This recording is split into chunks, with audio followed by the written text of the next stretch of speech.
So, well, thank you for joining everyone. And feel free to put your cameras on if you can. If you can't, that's fine too. But I welcome you into my world. And I will definitely put up slides for those of us that like slides, right? Um, and so I will definitely put those up shortly. But I just wanted to introduce myself and welcome you to this beautiful space that we'll be sharing today.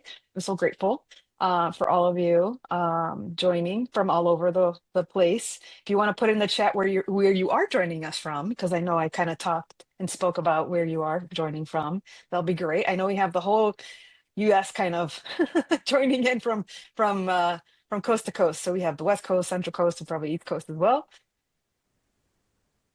And so welcome to this space. And I welcome this moment and welcome to yourself while you're typing in there. And I'm so grateful that you're here with me today because it's such a great place to be, especially on a Saturday midday, slab right in the middle of the day. I thought, that's where um joining. So yes, from sunny California, yes. And Ontario.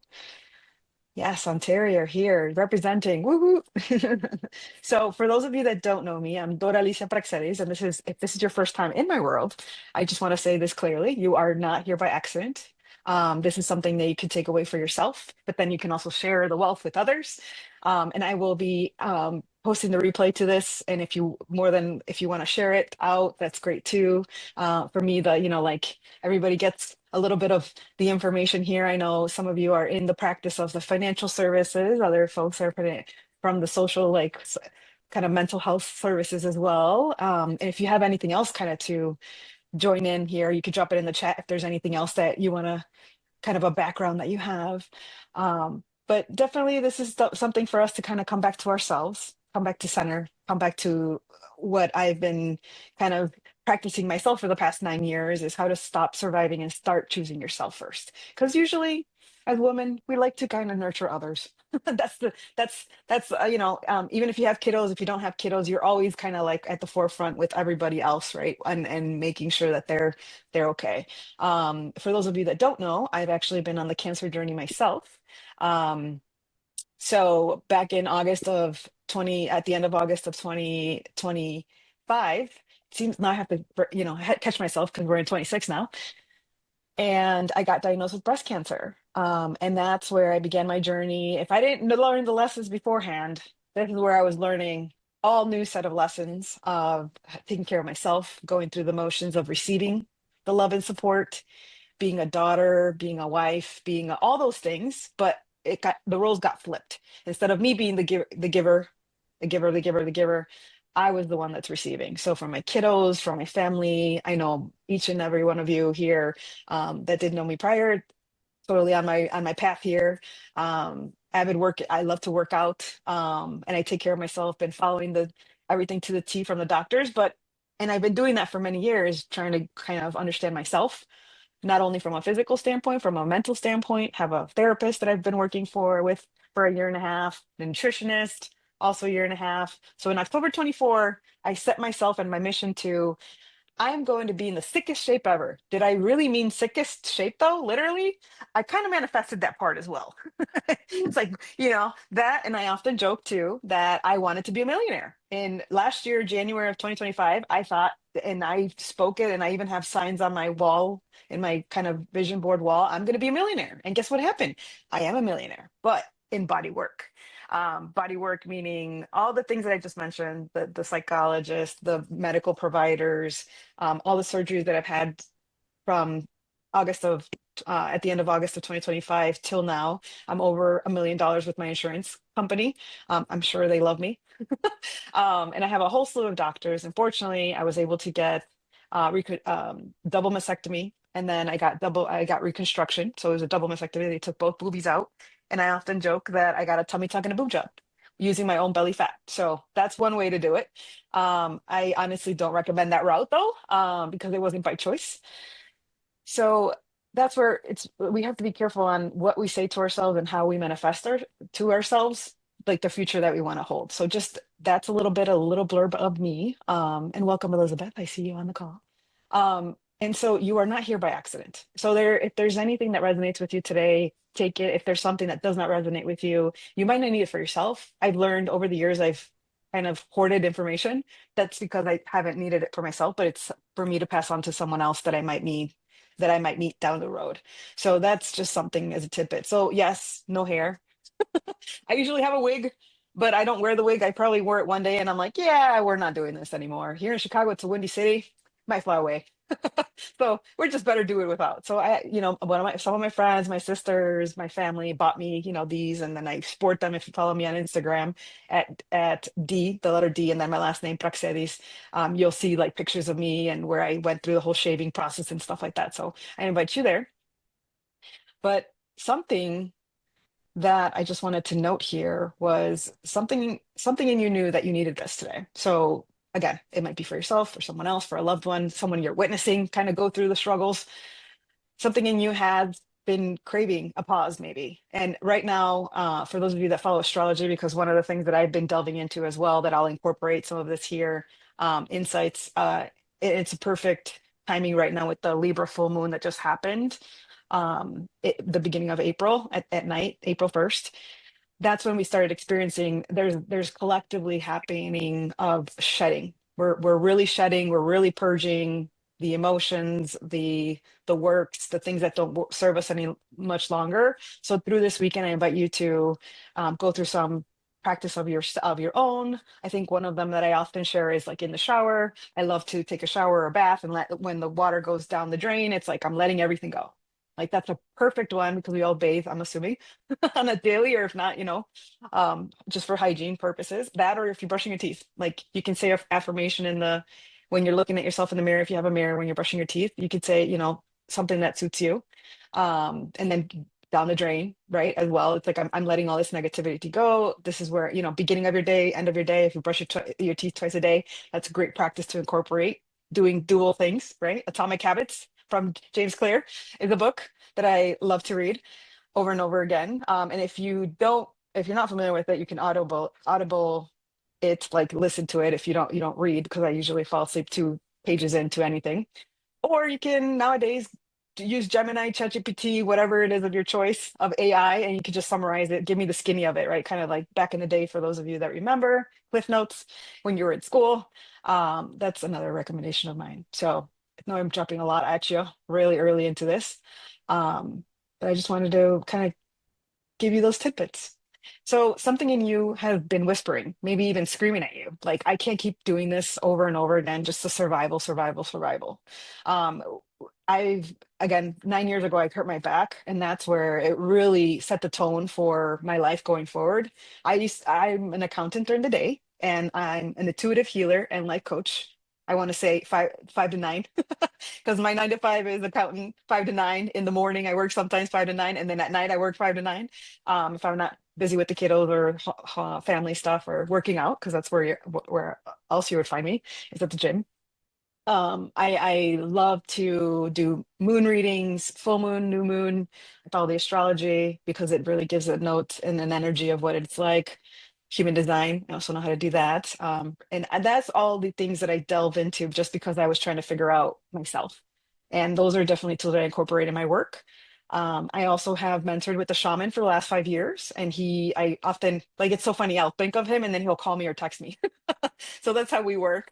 And then I have other mentors in the spaces of like Akashic Records, where I open sacred space and I can read a question that someone brings to me, and I open sacred space and I ask the master teacher's loved ones, what is the message and I'm just a vessel. So all the work that I do, it's spirit led. I often say that my husband, for the number of years, has not believed in any of my work. That's because he grew up with different traditions and values. But let me just tell you, that caused me to work on relationships and boundaries quite a bit. So navigating marriage and navigating being a mommy, navigating being a daughter, navigating being just a person in society and in culture. So in general, when I refer to first gen, I'm looking at it from a first gen Mexican perspective. But then again, culturally, there might be something that resonates with you. I often speak about I'm the first generation daughter here in the United States because my parents came from Mexico. So anything that I say, it's mostly like culturally, like what is it that it's referencing for you? So again, it's like we just keep pushing through, we hold everything together as women, we keep abandoning sometimes ourselves. just to keep the peace with others, like, and especially when it comes to relationships. And then we just keep surviving your own life. Like we just go through the motions, like the little hamster wheel. We just keep going and going and going. And that sometimes doesn't really necessarily serve us. So as if there's, so just think of yourself right now in this very, very moment. And I actually put a worksheet together, but I was going to send it beforehand, but I feel like sometimes I'm a vessel and I just let spirit speak. So I'm like, I'm probably going to modify this thing like 3 or 4 times if I'm doing it live. So you will get a spreadsheet or you will get a worksheet. Still playing around with it because I want it to be like a rooted sheet, like something that you go back to your essence. So something like an essence worksheet, not really a worksheet. So I'm still kind of playing around with these things. Actually, this is the first masterclass I hold after being on my cancer journey. So thank you very much for joining me in the sacred space because I know I've missed it so much. And I did recordings and I sent out emails and stuff. It's not the same thing. I need people. That's my job. That's my jam. So I see you and I value each one of you that are here and those that will be joining us on replay. And just know that this message carries on, and you'll get a chance to get the recording in case you miss something. You'll get that worksheet. That you'll see kind of like different pillars and stuff that we talk about today. So if you want to take notes, I know I'll have journal questions. If you have enough time, we'll definitely give a minute or two just to see what comes through for you. And then we'll do Q&A. And if anybody has a question, I usually stop the recording just to keep the privacy of the participants. And so, yeah, we'll just keep it going. So I am going to go ahead and spotlight myself if I haven't already. Okay, so I'll spotlight myself just so we can get going here because I'll be sharing my screen very shortly. But today, we're not going to focus on fixing anything or fixing you or me or anyone. And it's not about becoming someone else. It's not about adding more pressure, more perfection, more expectation.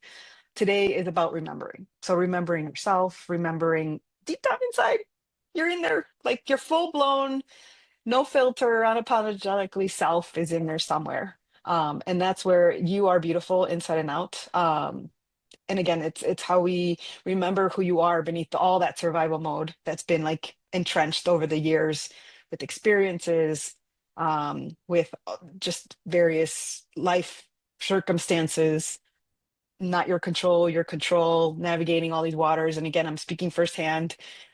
People say I'm a very positive person. Right now, I'm like 70%. So you could just imagine me at my 100. But this is my new normal and this is my new norm. Yesterday I had chemo treatment and I actually feel very well. It's surprisingly, but then I think it goes back to all the thoughts and prayers of everybody because there is I have a whole team of people here on earth and beyond spiritually, and past loved ones that are praying for me and looking over me. So I do also have an angel coach actually. So I do kind of delve into all these different communities, but remembering that choosing yourself is not selfish. It's something actually very healthy that I did not grow up with. So it is sacred. It is very sacred. So before we begin, I want you to take a deep breath with me. So usually I do everything in threes. So I invite you to close your eyes if that's something you could do now. But we're going to take three deep breaths through your nose, in through your nose and out through your mouth. So I'll lead you. All right, so we're going to begin. And you can actually shake it out a little bit if you need to beforehand. Okay, so sit back, relax. All right. Okay, we're going to take a deep breath in through your nose and hold it up at the top for a few seconds and then out through your mouth.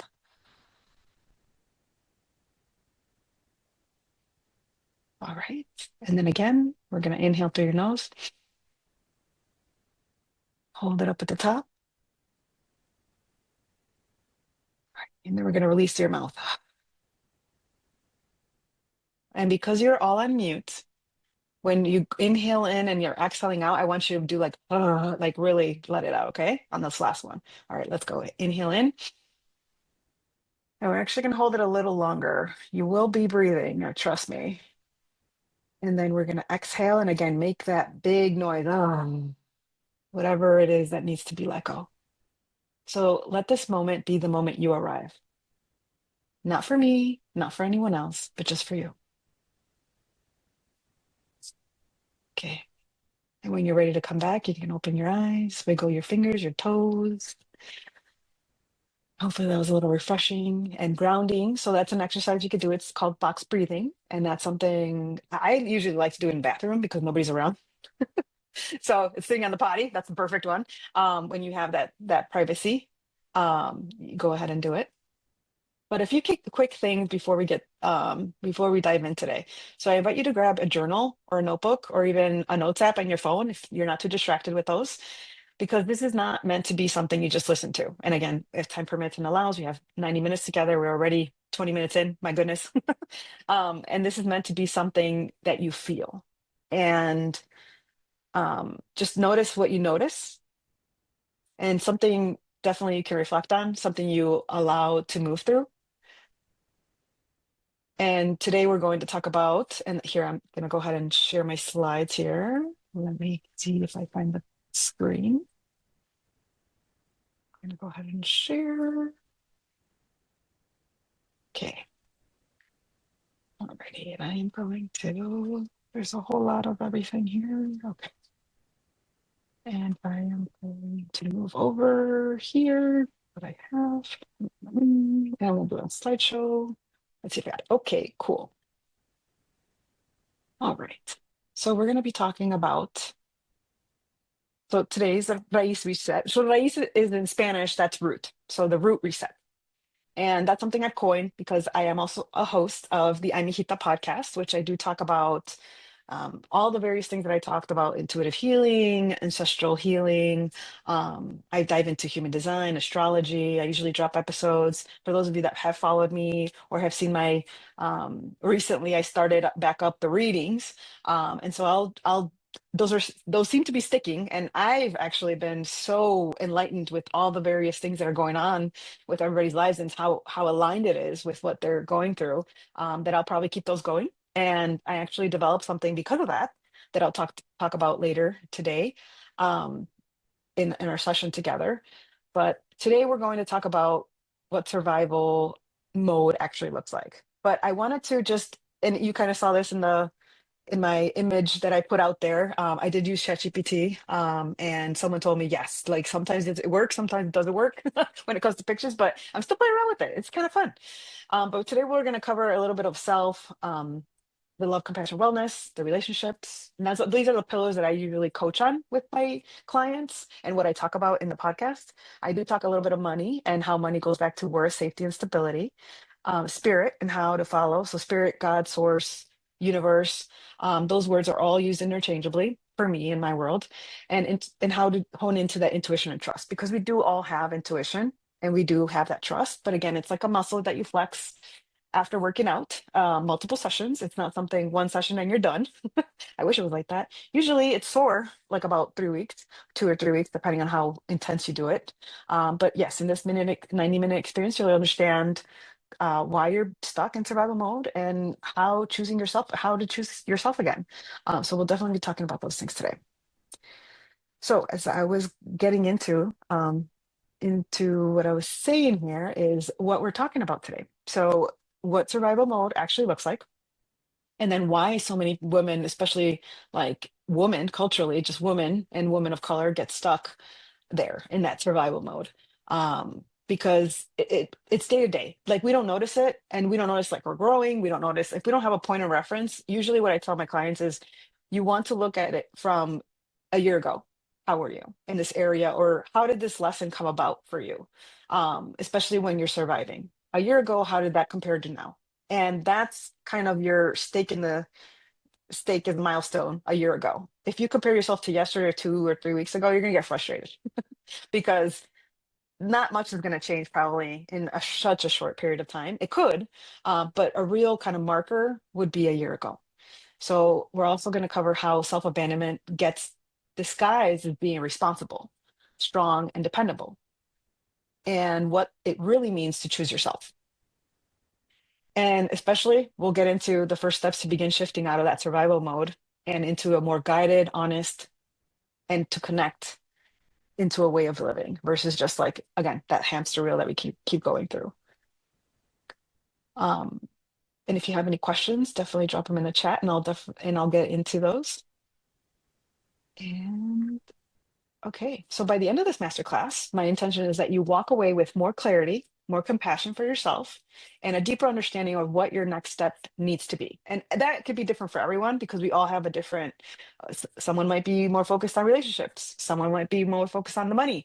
I know I'm focused on the money all the time, but something might take more priority, such as self, or that spirit side of oneself that maybe you're completely disconnected, or maybe you didn't even realize that was a thing until today. So that is something that definitely don't judge yourself for whatever's coming up. And if you, for whatever reason, and it's a good thing if you have a breakthrough during our time together, I'm here to support you. So thank you for signing up for this class today. And I texted each one of you, so you should have my number in case you need that support, the added support. So we're not going to figure out 20 steps, okay? We're just going to figure out the next one step, okay? Uno, just one step. They were, again, back to my James Clear buddy, Atomic Habits, just focus on that 1% and you should be solid, okay? Because healing doesn't happen by forcing it. It happens by returning and returning over and over again. And it's layers, right? It's like the onion. You peel back the layers slowly and slowly, or else you're gonna cry a lot. When you're chopping up the onion and stuff, some people do cry. I'm one of them. And so we come back again and again. Okay. So I talked a little bit about my story, because I don't want to teach from a place that of theory only, because that's great, right? But it's not great for um, just going through the motions. But before we get into survival mode, um, let me go ahead and just tell you a little bit more about myself. So this work is personal to me, for obvious reasons.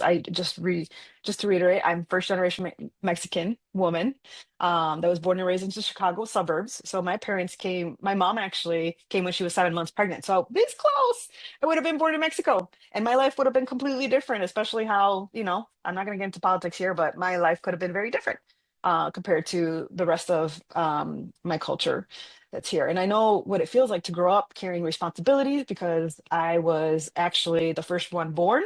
So at the short age of 5, I had to take care of my younger sisters that are 2 and 3 years younger than me. So I know what it feels like to become the strong one, that dependable one that everybody goes to, the one who figures it out. And I don't know how I figure stuff out, but I do. And so from that very young age, I stepped into roles that had me caring for others, and I had to read the room.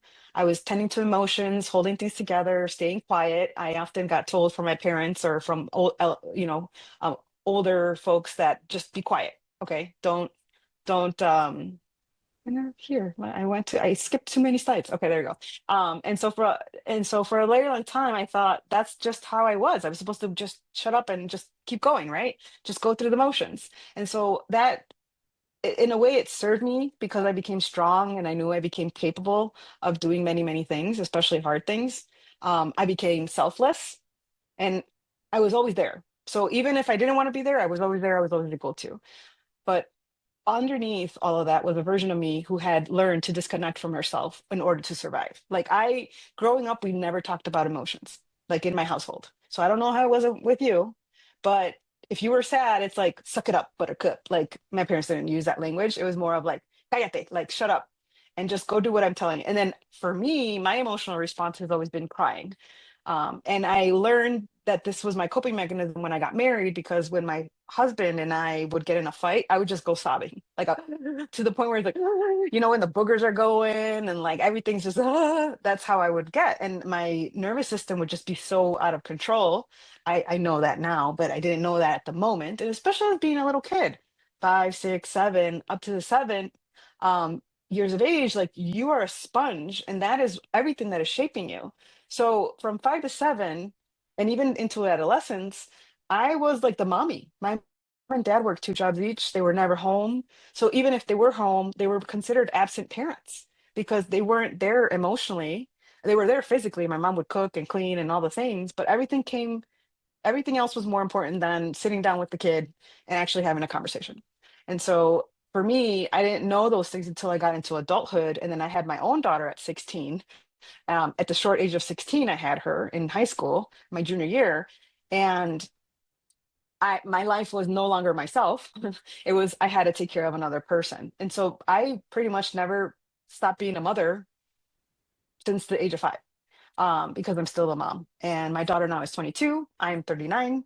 I have a son that's 15, and my husband and I have been together for 23 years. And there was many times we dropped the divorce word, to each other in our conversations, but it does take a lot to create that stability, especially when it comes to our relationship, but then also myself, right? Regulating myself, going through the motions of learning. I didn't even know I could get angry until I started working with my life coach 9 years ago. She told me, you have a lot of anger and resentment built up. And I'm like, no, I don't. I'm a good girl. Like, good girls don't get mad. She's like, no, you are very angry based on what you were telling me. And so she made me do an exercise. She made me grab a pillow, and I just started punching the pillow really hard, really, really, really hard. I would like to, my preference would be yelling, but that's not acceptable, especially when you have neighbors so close in proximity, or if you live in apartments, or like thin paper walls. Like, somebody would ask probably, why are you yelling? But punching a pillow, and let me tell you, that was so relieving, because that was the first dose I got, and permission I gave myself to actually step into, like, feeling that emotion of anger, because it was angry, but I was just ignoring it. I was bypassing it. I'm like, no, we're not going to be angry. And I thought, yeah, that's definitely going to be it, right? I'm not going to be angry. This can't be happening. But it was. Let me see if I love. Okay. And so that's where, in order for us to go through these emotions and just surviving, to override, to push through, to numb, to overfunction, to keep performing strength when I was exhausted, like, I just kept pushing through. And especially having my daughter at 16, I was working two jobs. After I had her in high school, I went to high school full time, and I had two jobs. My parents did help me out financially, but there were certain things that I needed to provide for myself. And they weren't gracious enough for let me stay with them until 18. But after 18, I moved out of the house, with my boyfriend. And I thought, yay, we get to be like in love and everything. And then my husband's like, my then boyfriend, because we didn't get married until later, he actually said, we Dora, we can't live off of love. We have to cook, we have to clean, we have to pay the bills, like. And that's where I'm like, dang it, I had it so good with my parents. Like, they paid for everything. All I had to do was work for myself and for my daughter. And so that's when life began to crack me open in deeper ways. And then I experienced my back injury, that forced me to slow down back 9 years ago when I turned 30. I feel like after you turn 30, like, stuff starts breaking down. That's been I don't know if that's, for those of you that are 30 and over. That was my experience. And that's when my back went out. I couldn't walk for 2 weeks, and I had a herniated disc and a sciatica. And so I was on a walker. I legit felt like I fast forwarded my life into, like, adulthood. Like, now I had a sympathy, and I knew what it was to be elderly, because those folks, like, they cannot walk. It's like so much excruciating pain. Um, and that's when I had to slow down and face what I had been carrying internally all this time for 30 years. So it actually amplified when the death of my father in 2009. It actually opened a whole nother layer of grief, pain, and truth. Because with my dad, I didn't um, ever since I turned 16 and got pregnant. My dad, because I was the oldest and he had girls, I was considered the boy. So I would help him with the mechanic work, and I would help him with all the things. So understand cars in and out.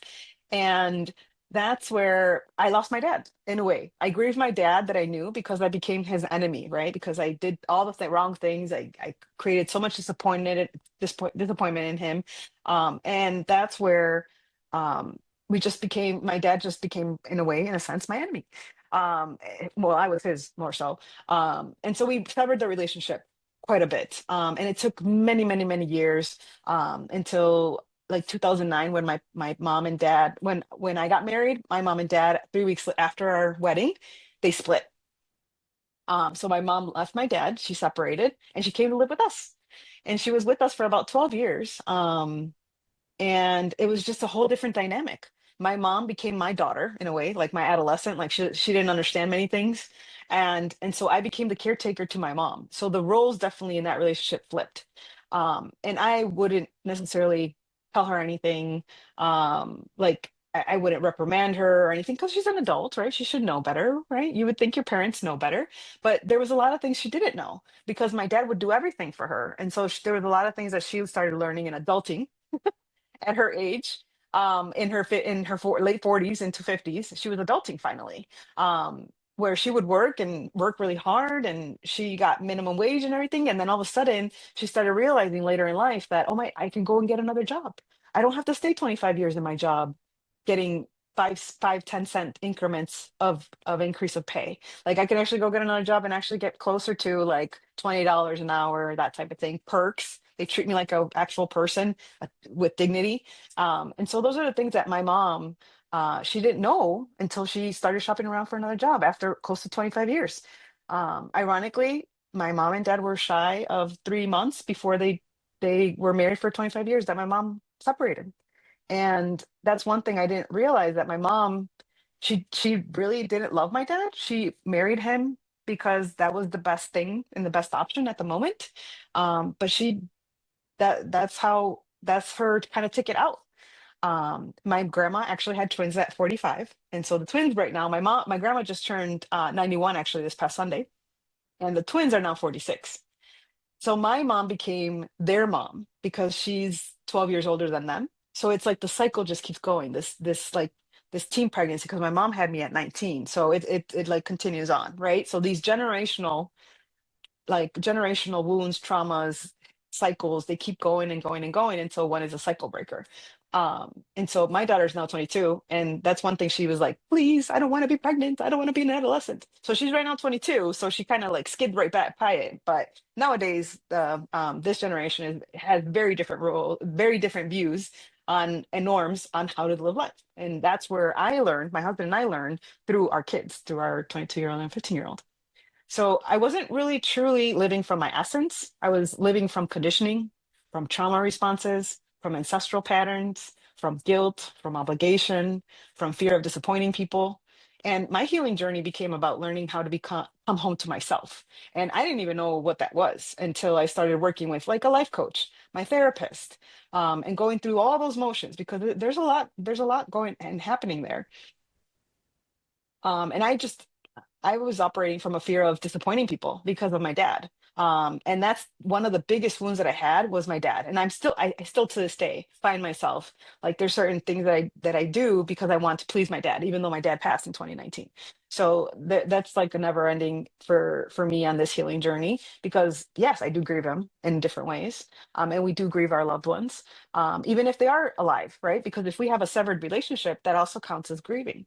And so it's not perfectly and it's not linear, this journey, but it's honest, right? We want to live in honesty.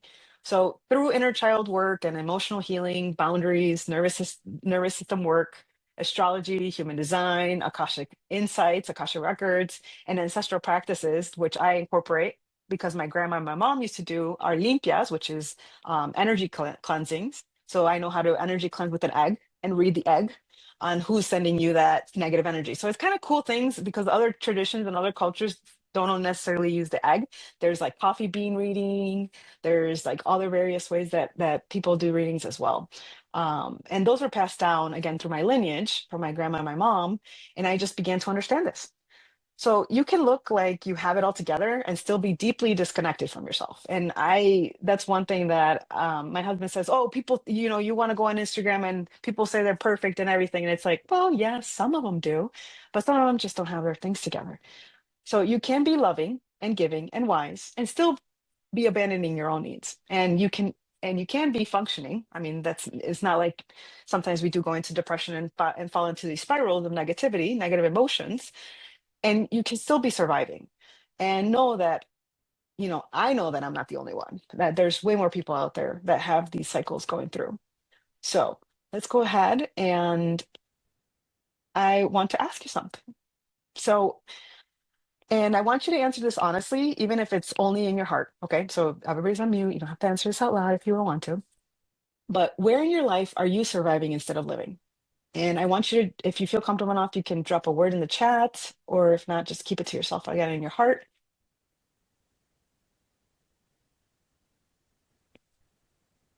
So where in your life are you surviving instead of living? Now we're going to get into survival.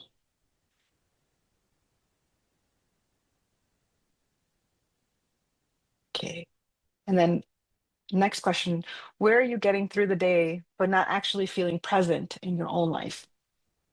So this could be work, this could be a relationship that you have. Maybe it's something in your body.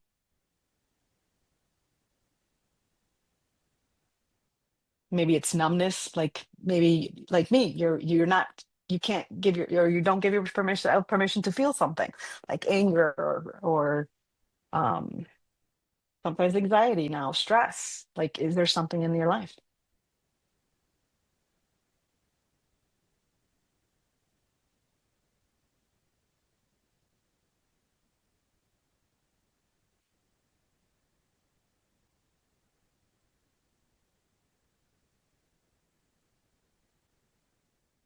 And then where are you saying I'm fine, like quote unquote, I'm fine when your body is tired, your heart is heavy, and your soul is asking for more? So where are you saying I'm fine in your body or in your heart or in your soul?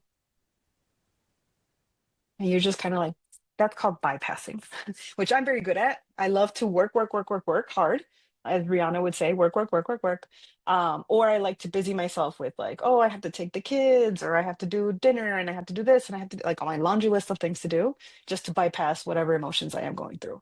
So that I call zombie mode because I lived in zombie mode until I was 30.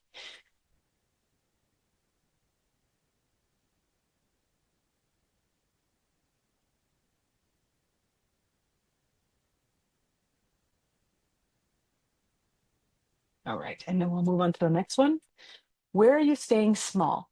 Quiet, over giving, over explaining, over performing. So the overs, because somewhere inside, it feels, it still feels safer than being fully seen.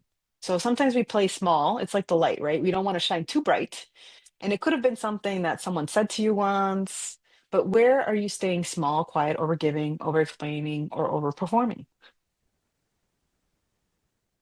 And I would probably throw one, I'll say one there is the overcompensating. Sometimes we overcompensate as well, if you know. So let that land because survival mode is sneaky. It like likes to hide in different places. It does not always look like dramatic.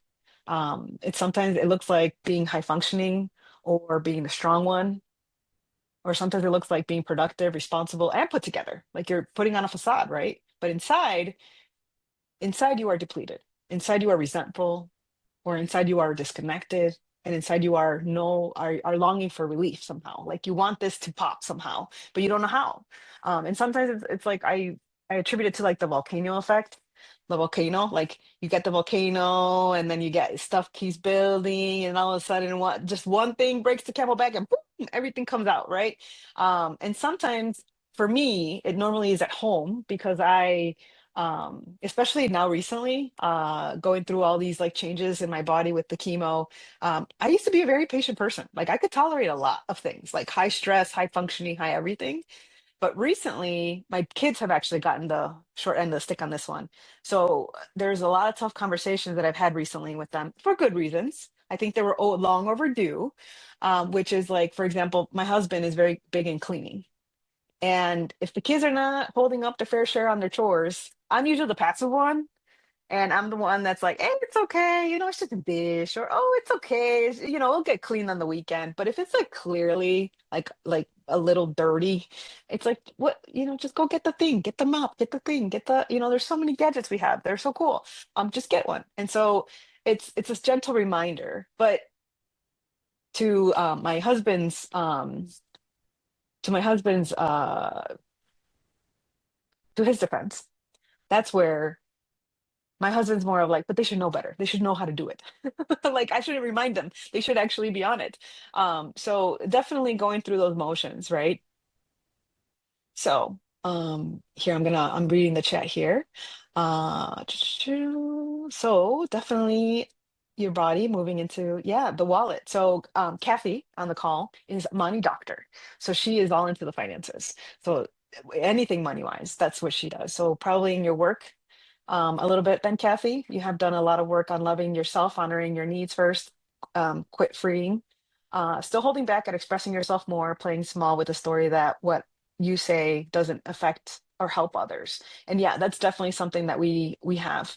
Um, so we definitely go through those motions, and we sometimes play small because we're afraid of the what is the ripple effect to others. Could it be positive? Could it be negative? Like, and if we have the remote fear or the remote sense that it might be something negative, or there might be some sort of, I think, rejection. That's what I'm kind of getting. That sometimes we just rather just like, oh, stress, stay clear. I don't want to go through those motions. Too scary. Too scary. Especially if you're not used to having that like coming out of your comfort zone, right? When you step out of that comfort zone, that's when you start realizing all the various things that like you're not used to. But if anything, Kathy, it's very valuable what you have to say. In the corporate world, I was the one that always would come to the table. I had all these phenomenal ideas in my head, but I would never say anything at the table because I felt so scared. I did not know how to articulate myself. This is way before I could Google myself into anything. But I knew the answer. It's just I couldn't project it like words. I couldn't put words to what my mind was going through my thoughts. And so until I sat down with someone, one of my mentors at work, and then they were able to coach me, right? I needed to seek help. That was one thing. I needed to seek help. And one thing I've learned through all my years on this earth is you can't do stuff on your own. You need your corner. You need people to help you out in every facet of your life. I thought it was like my husband needed to give me that emotional stability. And he thinks that I'm supposed to make him happy. And it's like, nowhere in that contract of marriage did it say I'm supposed to make you happy. I think that definitely is something that you need to find your own happiness. But in order to get that to that positive frequency, um, being in neutral is probably the best, like the goal, let's just say, when it comes to emotional stability. When it comes to fear, right? You're spiraling negative, right? In the negative emotions, like you want to get yourself back to neutral. Because if you're up in the highs like me sometimes, when when I say I'm like 100, let's just say I'm a very positive person, but then when I go to neutral, for me, I'm coming down from my normal in my mind state. And so that for me, you take a hit, right? You don't want to live in this positivity all the time either. You want to be able to toggle between both worlds. So that's kind of what comes up. So what is survival? So let's talk about survival mode. And let me know if you have any questions in the chat. I think I addressed them all. Okay. All right. And thank you for chiming in. All right. So let's talk a little bit of survival mode. Let me go back. This thing, jump, jump, jump. Okay. All right. So let's talk about survival mode, what it actually is. Survival mode is when your system has adapted to stress, pressure, pain, unpredictability, or emotional inconsistency by prioritizing protection over presence. So I'll say it again. Survival mode is when your system prioritizing protection over presence. So meaning instead of asking yourself, what do I want? What do I need? What feels aligned? What feels nourishing? Your body and mind are asking, how how do I get through this? How do I keep everyone okay? How do I avoid conflict? And that's a big one too. How do I stay in control? How do I make sure I'm not too much? How do I make sure I'm enough? So survival mode can look like constantly being busy, never letting yourself rest without guilt, feeling responsible for everyone else's emotions, shutting down your own needs, people pleasing, which I'm like the queen of that. People pleasing, overthinking every decision, feeling numb, feeling reactive, staying in relationships or dynamics that drain you, not trusting yourself, needing to earn rest, love, or softness. So that was another big one for me was I thought, resting equates laziness. And it's like, no, actually that is considered self-care when you rest because your body needs to recoup, such as sleeping your 7 to 8 hours. That is an example of it. Being disconnected from joy because life feels like one long checklist. And I have a lot of notes here in my desk, notes and notes and notes and notes. Like I could just name them all, right? It's like all these long to-do lists that we need to do. And the hard part is when you've lived this way for so long, it actually feels normal. It feels like your personality. You kind of own it like that. It feels like this is what adulthood should look like. It feels like you're being a good woman. You're being a good mother for those of you that do have kids or caretakers. You're a good daughter, a good partner, a good employee, a good leader. But I'm just going to say, just because it's familiar does not mean it's your truth. Okay. That's where identifying and being aware and noticing what you notice is so important. And so this is where in the self, again, in where it shows up in self is busy all the time, you rest, you feel guilty, you need to earn the softness, right? And so we touched about a little bit on relationships and how just noticing those relationships and especially avoiding conflict. You don't want to rock the boat. You just don't. You just want to make sure everybody's like, okay, we're all okay, right? But then that person doesn't talk to that person. I need to invite them to a party. And then you just took on way more responsibility than is actually yours because you cannot control other people. And this is what I had a conversation with my grandma yesterday. You can't change other people either. You have to see them where they're at, appreciate them where they're at, have love and compassion for where they're at, and respect where they're at because sometimes we don't carry that knowledge. We can't see beyond, like it's like driving through the fog. You can only see so much in front of you. You don't see the big picture yet because it's just foggy. So until someone comes along and says, or until it clears up, that's when you're able to get clarity. But who are we to rob that person from their life journey and their timing, divine timing, I call it, or their timeline of learning the lessons in life? Because it has to happen in a certain sequence. Because they are living their life and you are living your life, but you're intersecting definitely. Does it drive you up the wall? Maybe drive you a little nuts? Yeah. I mean, it's like, why can't you see this? It's just get the answer, get it going. But sometimes it's not clear to them yet. And it has to be their idea, or else it's like you're trying to manipulate them into something they're not willing to do at the moment. Will they get it later on? Most likely. But again, age is just a number. Okay, maturity comes at very different phases of life. And then if you're like me, you did it all backwards. I had the baby first, and then I got together with my then boyfriend, and then we got married when she was 5. And then we, and then we lived with my mom, where my mom lived with us for a while, and then we got our own house. So yes, very out of order. Checked all the boxes and stuff.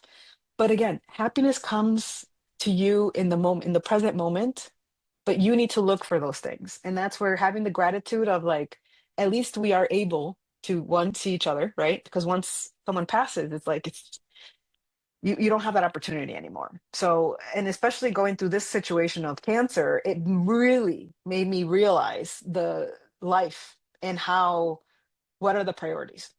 Like for my husband, again, cleaning is a big thing for him. Addition the dishwasher is not going to break my day. Okay. There's bigger fish to fry out here. Okay. Such as I want to be better. I want to make sure I'm not that fatigued and, have my energy and all this stuff. And that's where it definitely was a big eye opener for my husband. There's a lot of different things that I witnessed in him that he used to get very mad, and he's my pessimist. I appreciate that because there's things that I don't see, right? I'm the dreamer. I'm the one that's living up in the clouds, and he's the one that brings me back down to earth. Like, hey, Dora, that's a great idea, but did you think about this and this? And it's like, oh, yeah. So we usually in relationships, we usually find the person that complements us. So that's the other thing I've also learned with relationships. Sometimes we avoid the conflict because we don't want to rock the boat. But in reality, when we have a conversation, or at least, I mean, one of many, right? You're not going to have one and done, but at least one conversation leads to another conversation, and then you start looking at it. Oh, how do they see the world? Because with my husband, I can say he was opposed to getting any type of psychological therapy. And then it ended up being a month ago, he actually had a session in front of 200 people. And that was kind of how that worked out or unfolded for him. But again, I believe in divine timing, which my husband wasn't ready, but he's the one that grabbed the mic and he started sharing his story. And it's like, okay. And the psychologist that was holding this workshop um, was able to give him some of that clarity and for him to express himself because for him, I guess men don't cry, and he's actually born and raised in Mexico, and so that's definitely some conditioning that he has that he's working through. So definitely relationships. And that could be again with a loving partner, with your beloved, or it could be like your kids, or it could be your parents, or work coworkers, friends, that's where sometimes, you just want to tiptoe around these things. But the more we tiptoe around these things, the more they get bigger and bigger and bigger, like a snowball effect. So it's better, I believe it's better to have a conversation if you can. Again, it takes two people to tango, right? It takes two people to be regulated people to actually have that conversation, even. So yes, of course, you have to kind of lean into, kind of reading that person. And if they're welcoming and open to receiving that conversation and opening space for that to happen. And then money, we have scarcity pressure, overworking, worth tied to productivity. I often would go through those motions. I often thought, every time I would introduce myself, I'm an accountant. And it's like, wait, now that I know, because I just recently worked with my life coach on this, and I've been able to break away from that I'm an accountant. No, no, no, I'm way more than just being an accountant. I'm besides all the roles I play in my life, I'm actually a loving person. I care for my community. I do all these other things, so I'm multi-passionate. I'm not just one thing.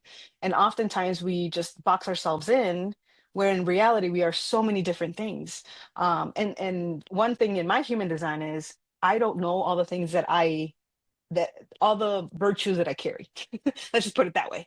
And so I need other people in my life to kind of be the gentle reminders of, like, hey, Dora, did you remember, this, and that? Like, reward myself or celebrate myself. That's one thing that self-worth, besides just the money part, it's also the self-worth, your self-worth, and knowing that you are worth a lot. Spirit, that's where we tend to have disconnection or numbness, and the inner truth that feels far away. So again, back to the intuition here with the spirit, God, source, divine, universe. It's like that connection to something higher, that higher power. And whatever that is for you, that's where it's so important to have that higher power, that higher consciousness. And I won't get too deep into the weeds on that one, but just getting the gist that there is a bigger plan for us. And there is that story, that timeline that I was talking about, where it happens in a certain sequential order. And of course, I'm also a strong believer that timeline is not just linear. It's like you got all these timelines going, because if you make one decision, that's going to change everything else that happens going forward. So you are the creator of your own life from here on out. And then anything that has happened in the past, you just learn from those things. And then going from this point forward, and then being present in the present moment, enjoy it, have gratitude for this moment, whatever it is. There might be some challenging things happening right now. And I know there is collectively around the world, but it's like you get to decide, do you engage? Do you not engage? How much do you engage? Is it 5, 10 minutes? Or do you want to sit there in front of the TV for hours and hours? Up to you. But you need to figure out, what is it that drains you, right? We're going back to this like survival mode. We're getting hit with all this information on a daily. But it's up to you to decide, what is my boundary on that. Let's say, again, 5, 10 minutes, hours on end, up to you. But knowing and honoring what is coming up for you. So hopefully that gives a good rundown of survival mode and kind of where we have those things coming up. Okay. All right. So why women can get stuck here. So for so many women, and then again, I'll speak from a first gen Latina woman, this goes even deeper, because many of us were raised of spoken rules. So the be grateful, okay? Don't complain, work hard, don't make it about you, and help your family, stay humble, push through is my favorite. Like, just push through, make it happen. Um, and then don't rest for too long. Again, I used to think rest was being lazy. My mom legit told me that. I think even when I was on vacation, I decided to just stay on the couch. And my mom, she was like, why are you not helping me? And it's like, well, I'm not helping you because I'm on vacation, like staycation in my house, like when she was living with us. And that, yeah, and definitely it was just a lot going on with us. Oop, go back. Um, and so we're going through those motions. It was quite a bit. So being too emotional, sometimes being too dramatic, especially, I liked my soap operas growing up when I was young. That was kind of how I did life, watching the Mexican soap operas. And it's like, yeah, they're dramatic. Like, we cry in Spanish. What can I say? Or too loud, right? You are too loud, you're too needy, or don't disappoint people. And especially, again, when I got pregnant at 16, Like my extended family, oh, like avoided me like the plague. Out of all my extended family, no one who ever went to college. And again, I'm first generation here. Nobody went to college. But when I got pregnant at 16, it was like I was doomed.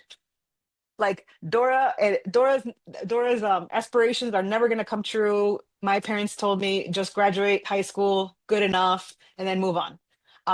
And I actually graduated high school, and they did not support me for college. But when I moved out with my then boyfriend, now husband, I went on to a 4-year university, and I was able to get a full ride based on my grades and my financial situation. So that was like a total twist turn that nobody was expecting. So in a sense, yes, I did beat the odds in many, many things. I am a sliver of the whole population. If I break it down in numbers, I think it's like 0.016% of the population that actually succeeds in the way of going on to college, especially getting a master's degree, staying with the father of your baby, having kids that are normal, and not so like, having these challenges from a psychological mental standpoint. Of course, there's definitely work to be done there.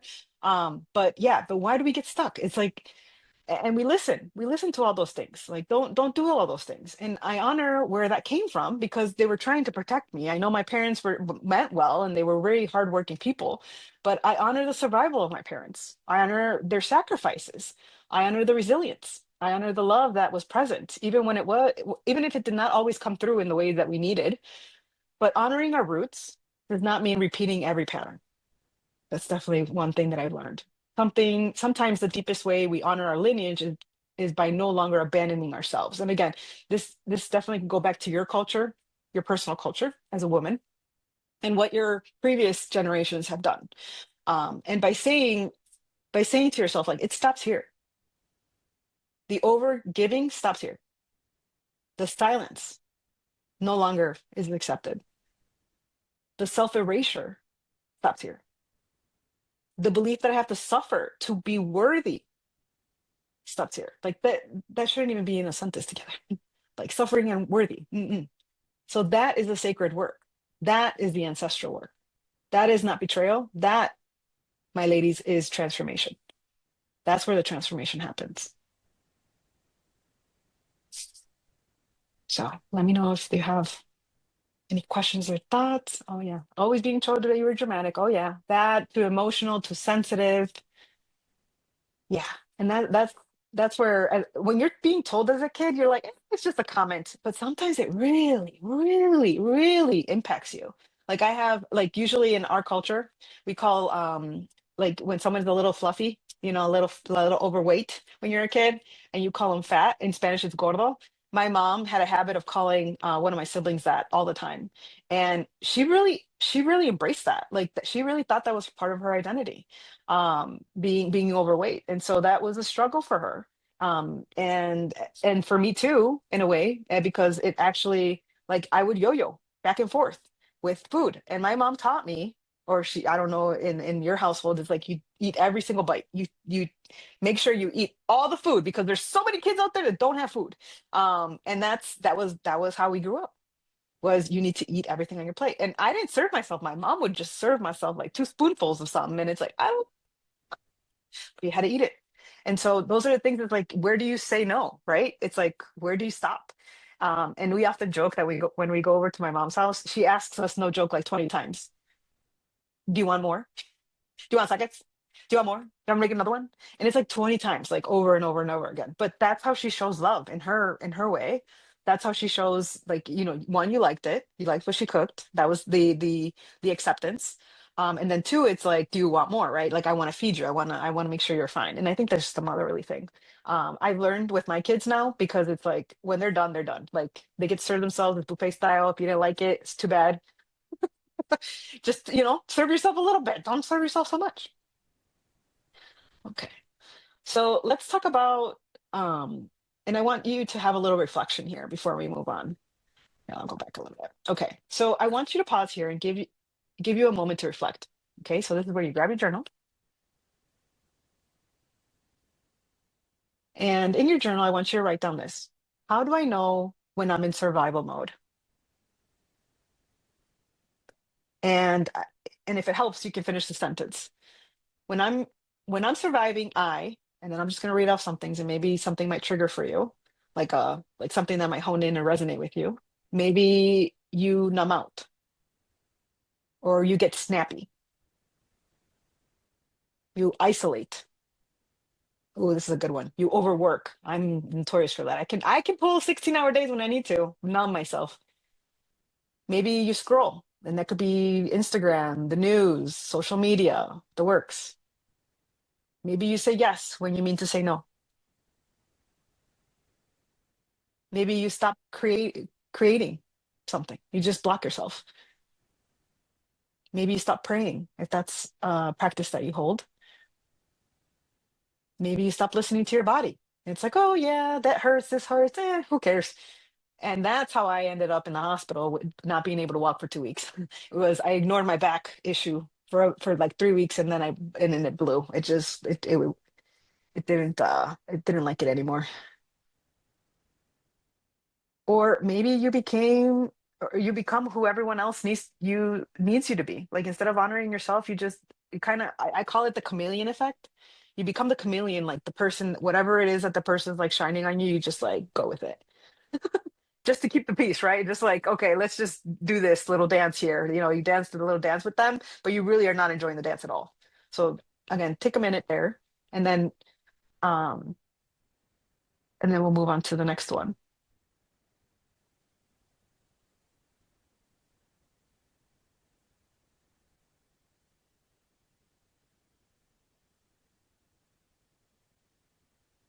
I'm just gonna change this back. Okay. So next question is, what has survival mode cost me? So again, I'll read a few things off and see if something resonates for you, but has it cost you peace, joy, maybe intimacy, self-trust?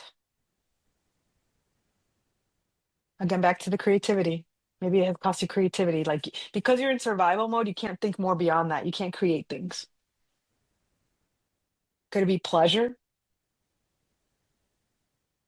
And that might be pleasure in like actual fulfilling work that you like to do. And maybe you're just stuck in the survival mode of doing what you know how to do or going through the motions, and you haven't really thought about what does give me some pleasure in life. And then the one that I've been talking about the most is rest.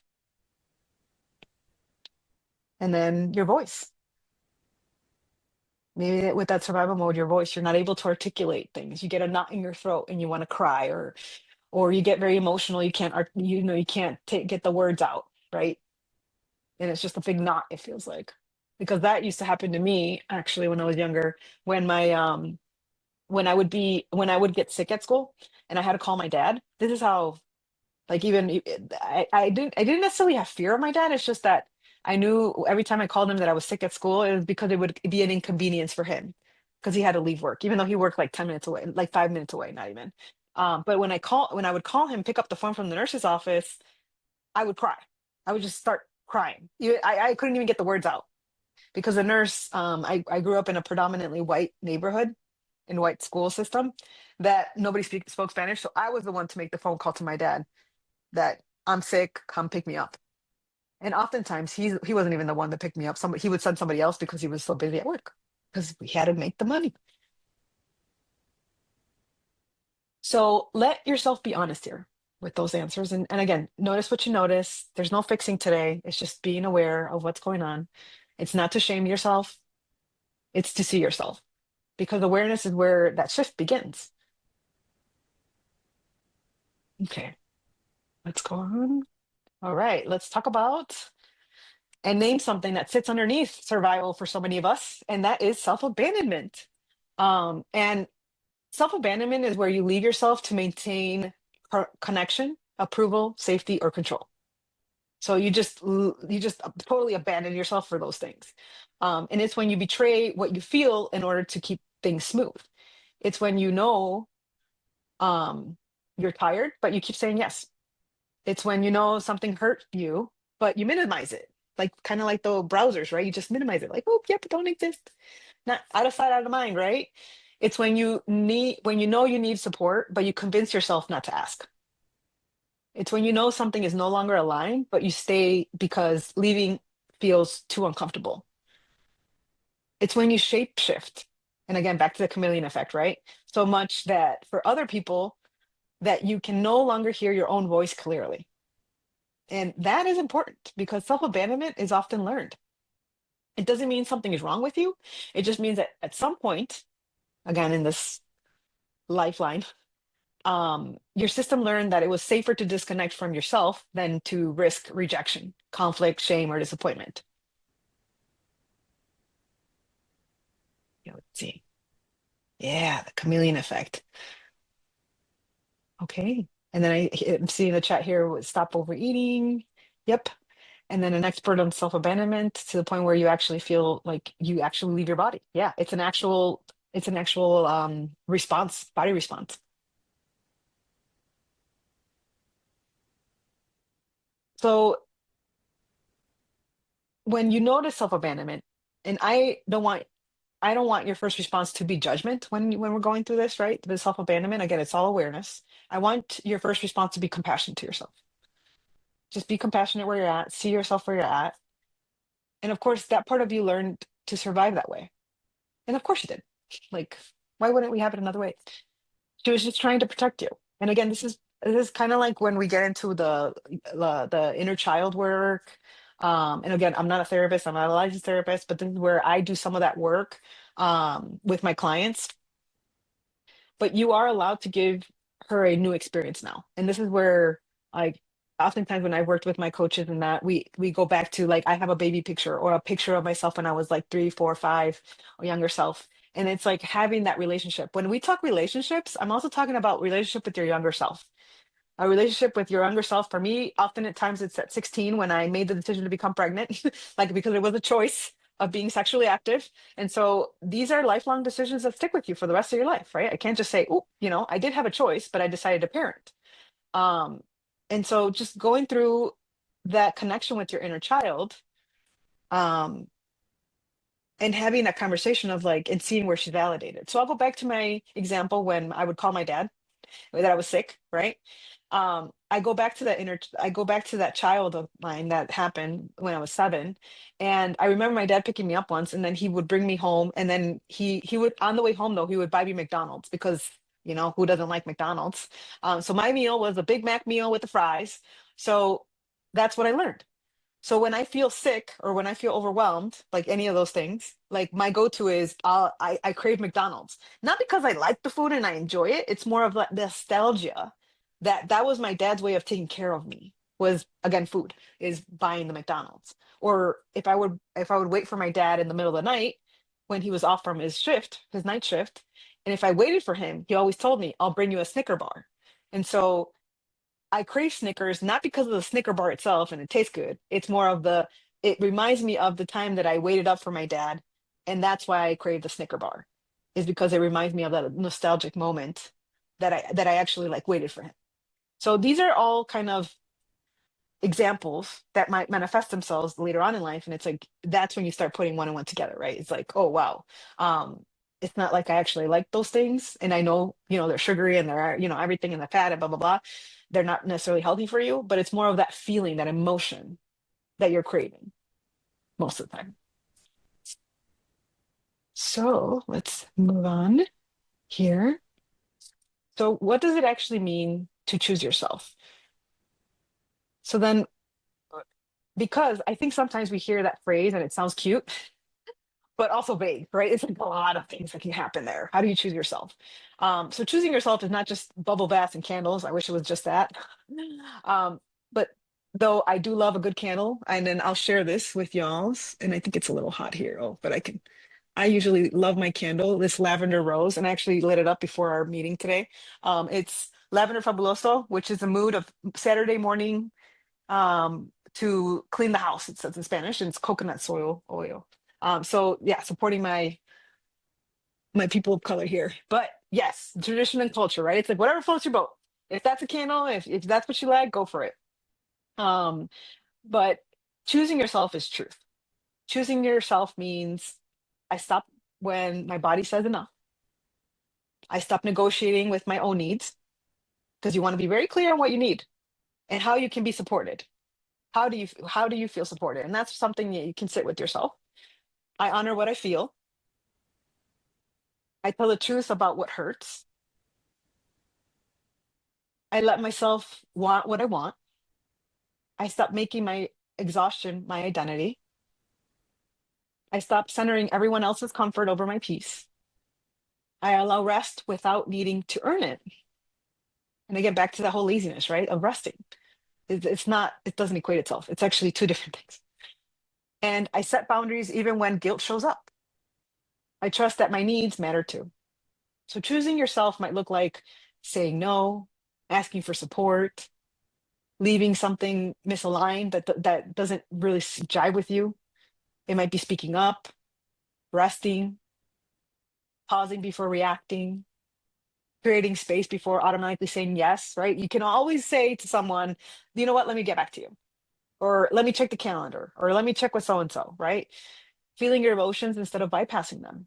Sometimes allowing enough space, we can compartmentalize, and put it in a box, and then I'll come back to you later today, or, kind of set an appointment with yourself to actually go through that emotion if you need to be composed, especially in a professional setting. But I would suggest don't bypass, okay?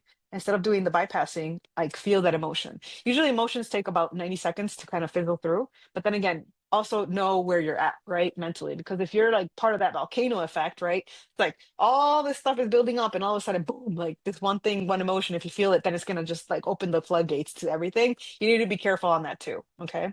So that is if you're doing it regularly, right? Like the cleansing, the purging of these emotions and going through the motions of feeling them. Disappointing others in order to stop disappointing yourself. And let me just say this gently but clearly. Choosing yourself will often feel uncomfortable before it feels freeing. Okay. So then we're starting to walk into this uncharted territory of like, "Oh, I'm feeling all these emotions and I don't know what to do." That's where it's important to journal.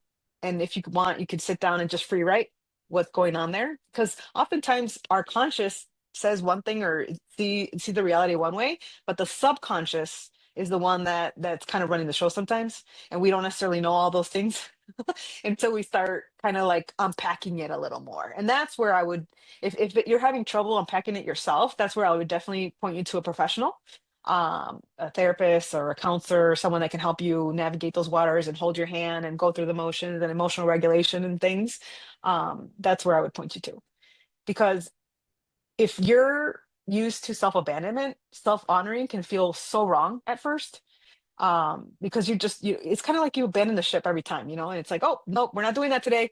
But if you honor yourself and you go through those motions and you do that soul work, that inner work, that is definitely, it's a game changer. Once you start to unlock those memories, unlock those things, again, the whole me having a Snicker bar, all the implications that means, me having McDonald's, all the implications that means. I just recently went through something too with my car. I didn't realize that was actually a thing about my dad, that I linked it together. But working with my therapist and my money coach, I was able to figure that out and have that awareness now. So not because it is wrong to self-honor, but because it's new. All that is such new territory. So the three shifts that, from surviving to choosing yourself, and here, let me see.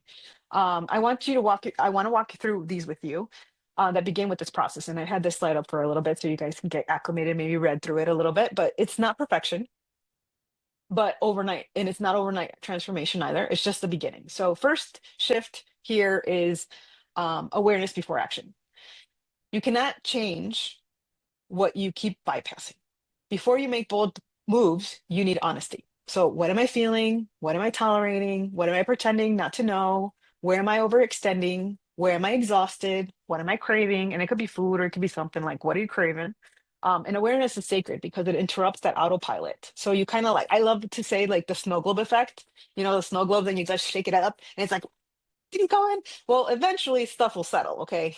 All right. Unless you have like, and then you hit yourself with another emotion, you just keep going. Like, you want to wait until that settles before you move on to another emotion. That's just my suggestion.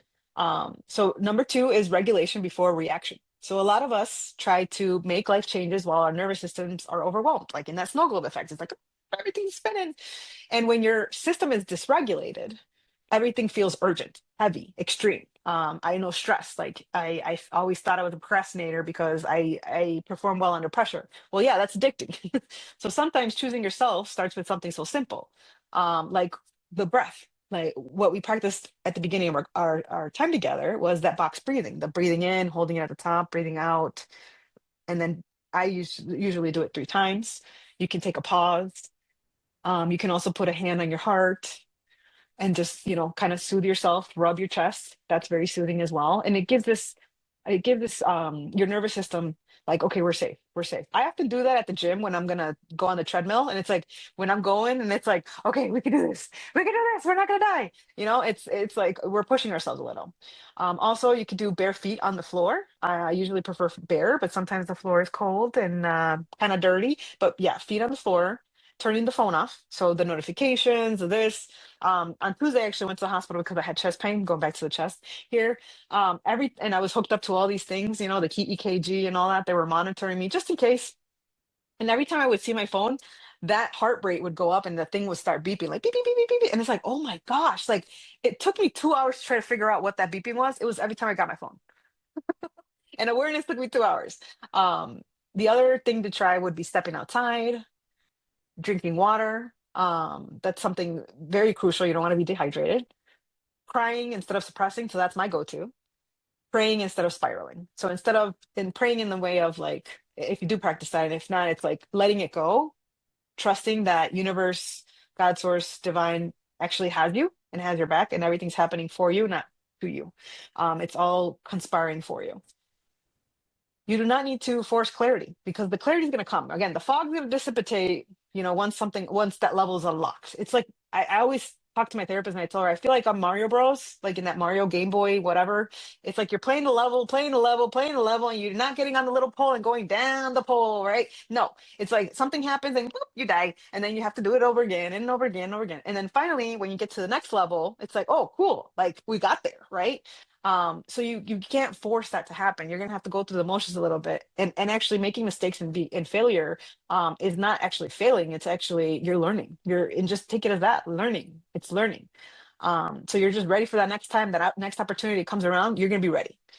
Sometimes clarity comes after the body feels safe enough to hear it. Okay, so shift number 3, boundaries as a devotion.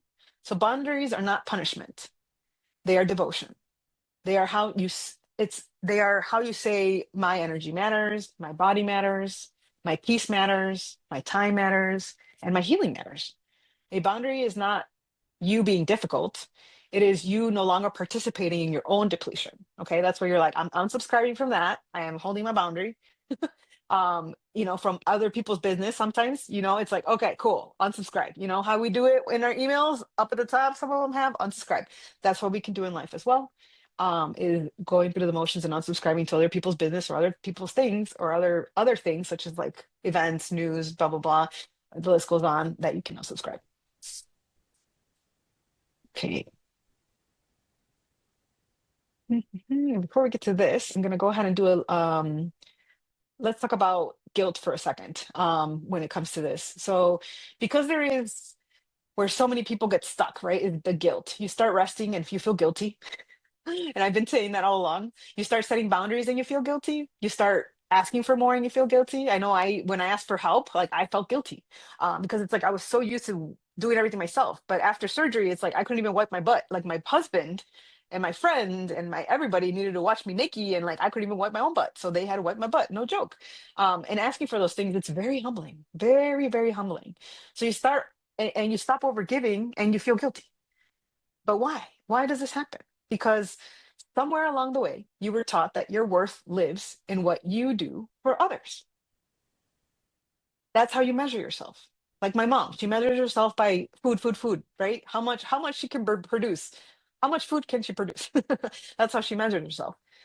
That being needed equals um being loved, right? Like the being needed. The being self-sacrificing equals being good, right? Like you self-sacrifice, that means you're doing a good thing. I self-sacrifice feeling angry just to be a good girl kind of situation. That taking up space equals being selfish. Often that's what we're kind of conditioned to believe. But guilt is not always a sign that you're doing something wrong. Sometimes guilt is simply the feeling of doing something different. Sometimes guilt is the old conditioning getting challenged by others.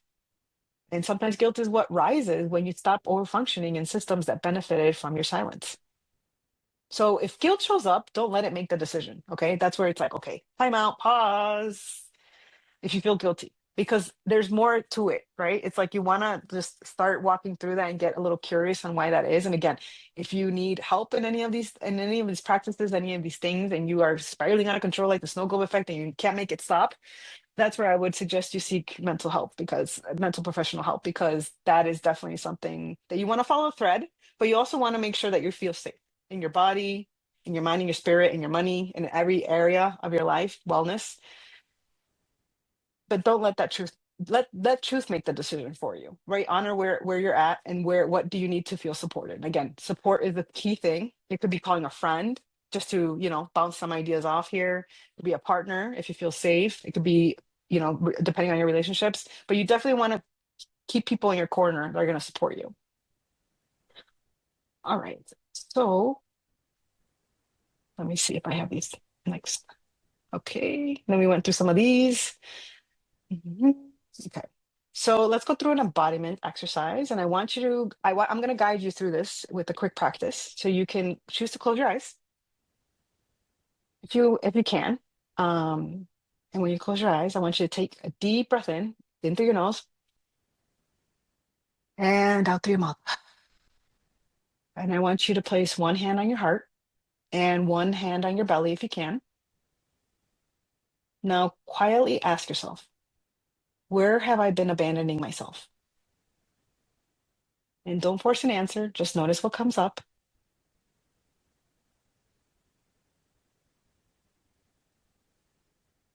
Now I ask, what do I need most in this season? Not what everyone else needs from you, not what looks good, not what sounds responsible. What do you need? And sit with that and see what comes up.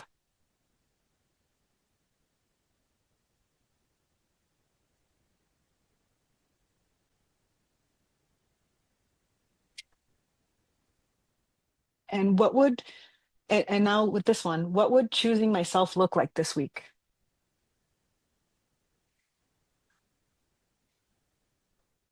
Not this year, not forever, this week. So maybe it's rest, maybe it's honesty, maybe it's a boundary, maybe it's asking for help, maybe it's crying, maybe having a good cry, maybe it's canceling something, maybe it's finally saying yes to support and identifying what that support looks like for you. Okay, so take one more breath. Breathe in through your nose and out through your mouth. And when you're ready, you're free to come back. You can wiggle your toes, your hands, and you can flutter your eyes open.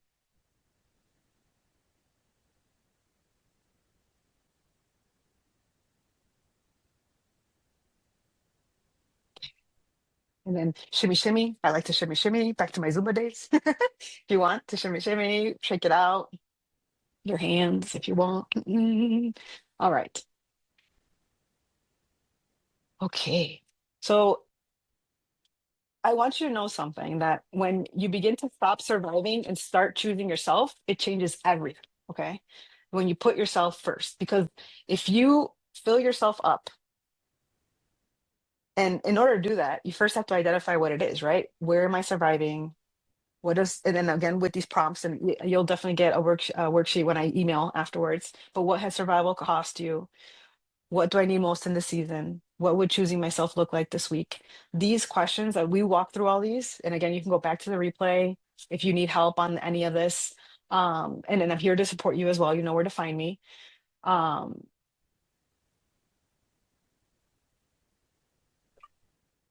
so you're not going to do this all at once. Again, remember, one thing at a time, right? Just one step at a time, 1 minute step, 1%. You begin to hear yourself again. You begin to trust your no. You begin to soften without collapsing. You begin to create from truth instead of pressure. And you begin to be present in your own life. you begin to recognize that peace is not something that you have to earn. Like that's something you can have. You start becoming someone who is still loving, still generous, and still grounded, but no longer at the expense of herself. And that is powerful because the world does not need more burnout women performing strength. Okay. We all know we're strong. Okay. We are strong. We have our weaknesses as well. But it needs women who are rooted, women who are honest, women who are connected, women who trust themselves, women who know how to hold others without abandoning themselves. And that's where the shift happens. So now, if you're listening to all this and you're saying, "Ooh, like that's interesting," and I'm listening to this and I'm thinking, yes, this is me. I know I'm tired of surviving, and I know I want something different. And I know I need support actually integrating this. And again, you know where to find me. But I want to share that I've been creating something for that exact reason because insight is powerful, but integration is where the life begins to change. And that's where I'm so excited because I've been working on this. I am opening up the doors. I've been working on this behind the scenes for a while now. And that's where I created the inner shift, the 21-day activation. And I'm actually hosting it on school. For those of you familiar, it's a platform. And I'm calling it because I'm staying on brand with my podcast and all the things that I talk about. It's called the Mijita Collective, and it's a community. And this is where women who knows she's ready to stop just consuming the healing content and start actually living it. Because that's me. I have so many books and so much everything. And for 21 days, we move together through guided activations, reflections, emotional processing, and the nervous system support to help you reconnect with yourself in a deeper, more embodied way. This is not just about perfection. It's not about doing the healing right, okay? Because there is no right way to do these things. Um, it's about creating space to return to yourself, to your truth, to your body, to your emotions, to your voice, to your essence. And if today opened up something in you, I want to invite you to leave that opening, don't leave that opening unsupported. I want you to come deeper and come walk with us and come give yourself the gift of not doing this alone, because I do definitely want to support you in that way. Um, and that's where I want to take a moment to honor you for being here today. I know we're up at time. And because even showing up, which is something like this, that means something in you is ready. You are taking steps in that direction, which is amazing if this is the first time you've ever even heard of such a thing. Um, and I also know that this is about more, isn't about more information. It's most of you already know that there's something that needs change, right? That you want to move and gravitate towards something different. And that's the hard part, is actually doing it differently in your life, like taking those steps, because you have the awareness. But when you're tired, overwhelmed, or triggered, it's so easily to fall back into the same patterns, because I do it myself too. Not because you're failing, but because you've been doing this alone. And that's definitely not what I'm in the business for. I want you to have your corner. I want to be part of your corner if you so choose. And that's exactly why I created the Amihita Collective. And this space is for women like us who have been the strong ones, the ones holding everything together, and are finally ready to come back to themselves. A space where you don't have to do this alone anymore. So inside the collective, there are three ways you can step in, depending on where you are and what you need. So there is a way to start, which I definitely am opening the doors to this. So there's a free tier. So there's three tiers. There's a free tiers, and that you'll get access to the community and support. And here I'll actually go ahead and click the button here and see if it'll take me there. Yep, there it goes. And so you can access it. See if I click on this. Oh, I have to sign in and create an account, but you get the gist. All right, and here I say a little more on this, but you can access the community, you get support, and I'm going to drop the first 7 days of the 21 activation in the free tier, just to get you started. And if this is for you, and if you're just beginning, I want you to have a safe place to land. But if not, if you want to continue on for beyond the 7 days through the 21 days, then there's the next level, which is going to be $11 a month. And this is where the real transformation happens. You can unlock the full 21-day activation, deeper healing work, and ongoing access to the transformation library, which I will keep adding to it. There was a few workshops I did in the past that I'll be pumping up in there. And then once a month, I'll go through like some sort of masterclass of some sort. And this is where the woman who's ready to stop just thinking about it and actually start shifting her life. And then I do have a VIP tier, the third level. And for those of you who know you want to go deeper, calling it the Inner Circle VIP for $33. You'll receive everything in the inner shift in that second tier and the $11 tier. And you also receive live calls with me. So I'm planning to go live every week, similar to this fashion on a Saturday or one day a week. And there's deeper support and access to more intimate coaching spaces, like one-on-one coaching, like in our time together. And this is for you if you're ready to be held during this process. So I'm actually kicking off the 21-day activation if you want to be part of it. We're going to begin this journey together on April 11th, I'm sorry. And so this isn't something you'll get to later. It's something you can definitely step into now and experience it in real time. And then for the 21 days, you'll be guided back to yourself, not perfectly and not all at once, but in real, honest, grounded ways. And there's something powerful about starting something together, I feel like, in collective, because you're not doing this alone. You're doing this alongside with women who are choosing themselves too. So there's no pressure to choosing the highest level. It's just choose the level that feels more aligned to you in your next step, right? Remember, we're just focusing on the next step. So you can join us inside the Mijita Collective and choose your tier once you're in. And I'll drop the link. I'll drop it in the chat for those of you that want to take a peek on your own. If I can do this and real time. Okay. All right, here we go. And then I'll also be emailing this out for all y'all, so you can have it in your inbox, and then with the worksheet as well that we went over today. So you don't have to have it all figured out. You just need to decide, and if you want to work with me, of course, in this capacity. But there's a free tier if you want to be in my world, and I'll be dropping more like podcast stuff in there too, things that I'm working on.